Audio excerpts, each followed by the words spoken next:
The HP Spectre X360 15-inch laptop is in a class all its own. Today I'll tell you where it fits in on the laptop spectrum and whether or not it's worth the money. Stay tuned.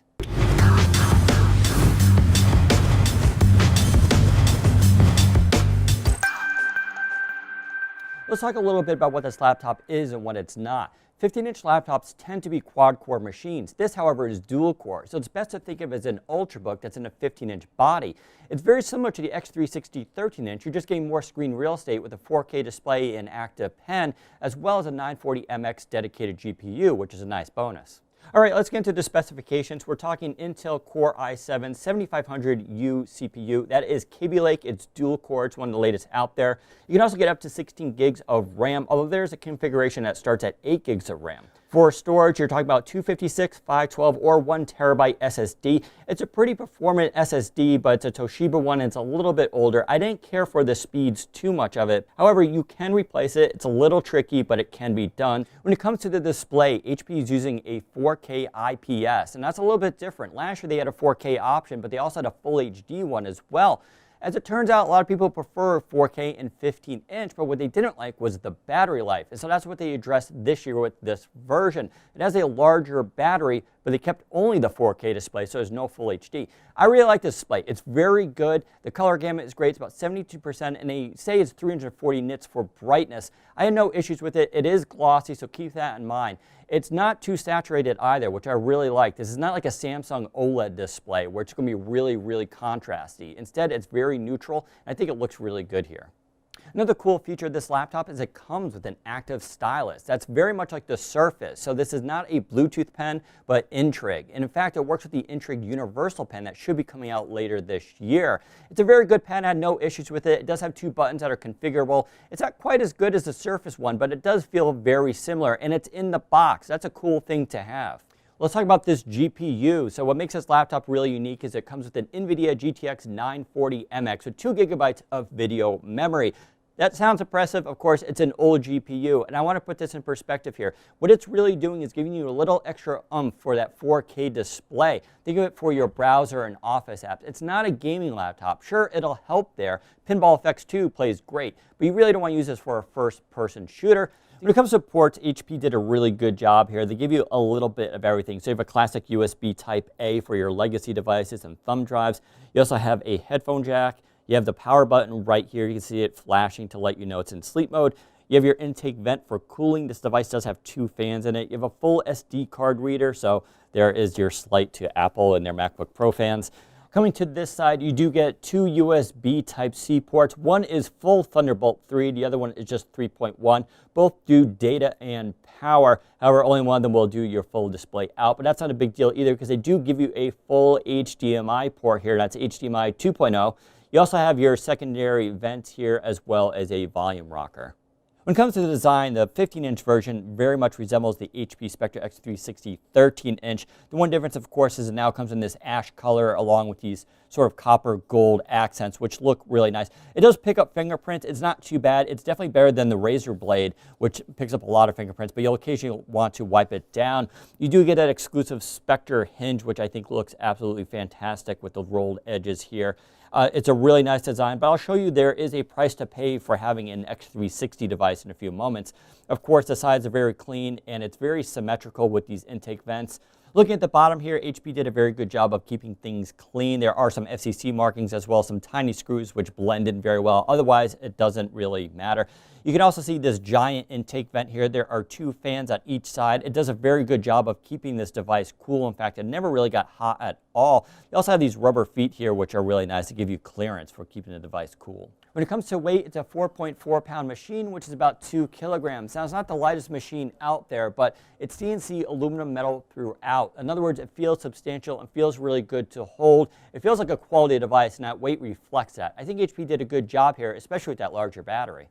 Trying to open it one-handed, unfortunately, you're going to struggle there. You do need to use 2 hands to keep the base down. Otherwise, it opens pretty nicely. Speaking of that hinge, it works very well. However, there is one issue with it being so heavy and metal, which is you can kind of do this and shake it and rock it down. That's not a big deal. The X360 13-inch doesn't quite do that, but because of the added weight and thickness of this display and metal, it does. That may bother some people. While I'm using it in my lap, it's not a problem. You literally have to shake it, but it will do that. I'm not sure what HP could do there. After all, this does turn to a full tablet, so you need to keep it a little bit loose, but unfortunately, that is just one side effect of having an X360 type device. One of the most important aspects of any laptop is the keyboard. Now, I love the X360 13-inch one. How do I like this? It's even better. For one, the keys are darker, so the backlighting has a better color contrast and just really stands out. You also talk about 1.5 millimeters of key travel, and HP said they focus a lot of time and effort here on the force curves. That's how the key feels as it's bouncing back, and I have to give them credit. It feels really fantastic. In fact, it's better than the Surface Book in my opinion, which feels slightly mushy compared to this. There's also no flex. When you put this laptop down on a desktop, it just feels really good when typing. I'm going to rate this as one of my favorite keyboards to date. Let's talk about that trackpad. HP has a mixed record here, and this device carries the same flaws, in my opinion, as the X360 13-inch. It's Synaptics, and the hardware is really, really good here. It's very wide, it's very smooth, and I love the feel of it. The click is also very consistent.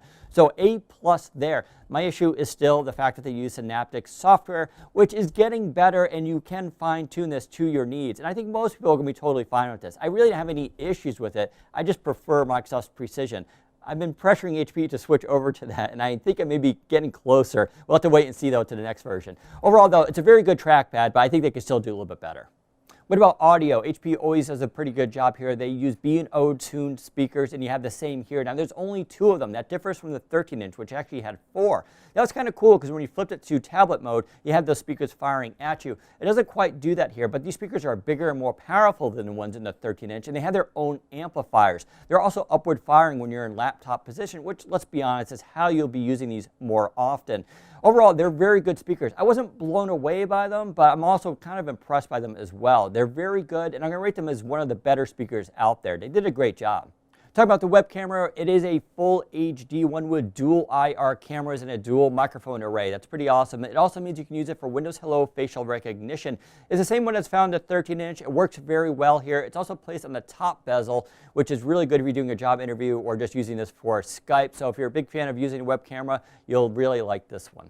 All right, let's talk about specifications here. You get about 4100 Geekbench score, which is really good. It puts it right up there with the Spectre X360 13-inch, and it's faster than most notebooks out there today, although it's definitely not in the gaming laptop category. Looking at 3D Mark's CloudGate 1.1, which is used for normal PCs, you get a score of 8,185, which is better than 28% of all the results and just slightly beats a gaming laptop from 2013. So overall, pretty good performance.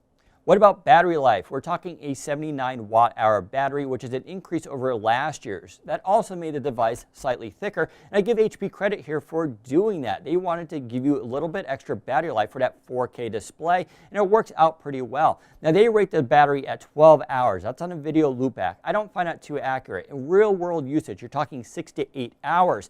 Plus, you get fast charge. So when you use the included 90-watt charger, you can recharge the battery about 50% in 30 minutes. That's pretty awesome. All right, let's bring it all home. What do I think of this device? In my opinion, HP knocked it out of the park. It's very much like the 13-inch. You're just getting a little bit more stuff here. The build quality is outstanding. Probably one of the best laptops I've used to date. But I really like here is the value. The one we tested here is $14.99. That's with 16 gigs of RAM and 512 gigs of storage. However, you can drop that down to $12.79 and get 8 gigs of RAM and 256 gigabytes of storage. That's a great value because you're still getting that 4K display. Don't forget this also turns into a tablet and comes with that awesome active pen. So you can use this for Windows inking, taking notes, doing whatever you want. I think this is a great laptop for students and those in industry and business who need a productivity machine. Now last year I recommended the Spectre X360 13-inch as one of my favorite laptops of the year. All that holds true here for the 15-inch version. If you're looking for a device in that category, definitely put it at the top of your list. If you want the full review of the HP Spectre X360 laptop, make sure you head to Windows Central for some high-quality photos and my benchmarks. Remember, if you like this video, give us a thumbs up and don't forget to subscribe. Take care, everybody.